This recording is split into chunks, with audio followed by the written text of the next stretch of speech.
طبعا عايزه اقول لكم من اكلات الشتاء الجميله القرنبيط. القرنبيط عايزه اقول لكم كده معلومه على الماشي، ان القرنبيط الخضره بتاعته ما بتطحنش يا جماعه مع البيض والدقيق والحاجات الجميله دي. انا حطيت 3 بيضات وعليهم طبعا كمون اساسي وفلفل اسود وملح، وحطيت كام فص ثوم، وحطيت شوية بيكنج باودر عشان خاطر يبقى القرنبيط منعنش كده معانا، وحطيت كمان الدقيق حسب كمية القرنبيطة اللي انت جايباها، وشوية مية كده صغيرين. وبعد كده هعمل كل ده كده مع بعضه بالهاند بلندر.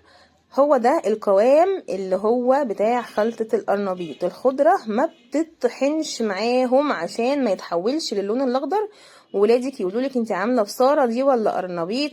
مش هيبقى قرنبيط بقى، هيبقى بروكلي. فما تعمليش الخضرة كده. وده شكله في النهاية ذهبي وجميل زي ما انتم شايفينه كده.